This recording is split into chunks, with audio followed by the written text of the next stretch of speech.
अगदी शेजाल खरं तर खूप भक्तिमय वातावरण अयोध्येमधलं झालेलं आहे। माझ्यासोबत जी व्यक्ती जोडली गेलेली ती व्यक्ती खूप खास आहे, कारण जे मंदिर बनवण्यासाठी ज्या खूप काही कमी कामगारांचा हात आहे, त्या कामगारांमध्ये मराठी माणसांचा खरं तर महत्त्वाचा वाटा आहे। मराठी माणसांनी हे मंदिर उभारण्यामध्ये खूप महत्त्वाची आणि मोलाची भूमिका बजावलेली आहे। ही व्यक्ती आहे संतोष बोरे। खरं तर ज्यावेळेस राम मंदिराचं ज्यावेळेस माध्यमांसाठी राम मंदिर ओपन केलं होतं, ज्यावेळेस आपण चित्रण साम टीव्हीच्या माध्यमातून प्रेक्षकांना दाखवलं होतं, त्यावेळेस संतोष बोरे सर माझ्यासोबत होते आणि तेव्हा त्यांनी सांगितलेली माहिती खरं तर महाराष्ट्रामध्ये खूप व्हायरल झाली होती। संतोष सर आहेत माझ्यासोबत। सर, आपण पुन्हा भेटतोय जवळपास 20-22 दिवसांच्या नंतर। आत्ता मंदिराचं काम कुठपर्यंत आलेलं आणि काय भावना, माहोल काय सांगतोय सगळ्या मंदिराचा? सगळ्यात पहिलं सामाडीच्या सर्व प्रेक्षकांना जय श्रीराम अयोध्येमधून। आणि सगळ्यात महत्त्वाची गोष्ट म्हणजे आपण आता जिथे उभे आहोत ते लता मंगेशकर चौराहा त्याला म्हणतात। आणि लता मंगेशकरांचं हे सगळ्यात पहिलं जेव्हा 1 वर्ष होण्याच्या आधी या ठिकाणी उत्तर प्रदेश सरकारने या ठिकाणी त्याचं स्मारक बांधलं होतं। ते एक स्मारक आहे एका प्रकारचं, आणि एका मराठी माणसाच्या स्मारकासमोर एक अयोध्येतला एक मराठी माणूस आपल्या सगळ्यांसमोर बोलतोय। तर सर्व लोकांना माझ्याकडून पुन्हा एकदा जय श्रीराम। तसं म्हणलं तर गेल्या 3.5 वर्ष मी या ठिकाणी आहे, आणि ज्यावेळेला मंदिराचं काम सुरू झालं त्याला 18 ऑक्टोबर 2020ला पहिली शिला कार्यशाळेतून मंदिरामध्ये आली होती। तेव्हापासून ते आता 3 दिवसापूर्वी ज्याला प्रभू रामलल्लाची मूर्ती ज्यावेळेला गर्भगृहामध्ये आली तेव्हापर्यंतच्या जेवढा काय प्रवास आहे त्याचा मी एक साक्षीदार आहे। सर, मूर्ती ठेवली त्यावेळेस तुम्ही तिथं मंदिरामध्ये होत्या, गर्भगृहामध्ये, भावना काय होत्या त्यावेळी? कारण तो खूप आनंदाचा आणि उत्साहित करणारा क्षण होता। तुम्ही तिथे होता, काय भावना होत्या मूर्ती ज्यावेळेस ठेवली त्यावेळेस, आणि मूर्तीबद्दल सांगा।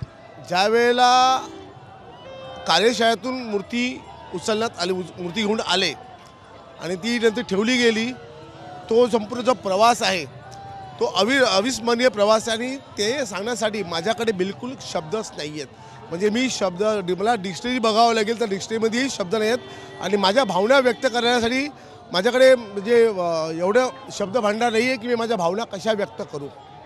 एवढं सांगू शकतो, जोपर्यंत मूर्ती आपल्यावरती विराजमान होत नाही तोपर्यंत आमच्या सगळ्यांच्या डोक्यावरती एक प्रचंड तणाव होता की मूर्तीला एक काही होता कामा नये।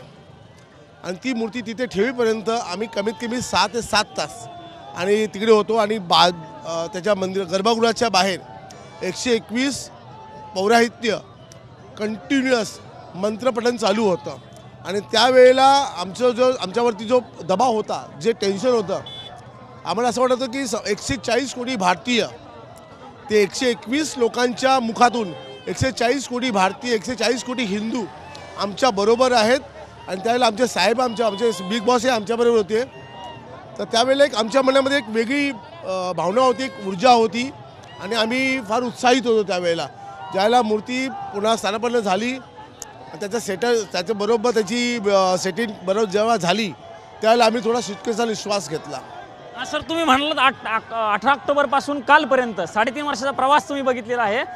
काय भावना आहेत या सगळ्या? वाटलं होतं एवढं सगळ्या लवकर हे मंदिर पूर्ण होईल असं?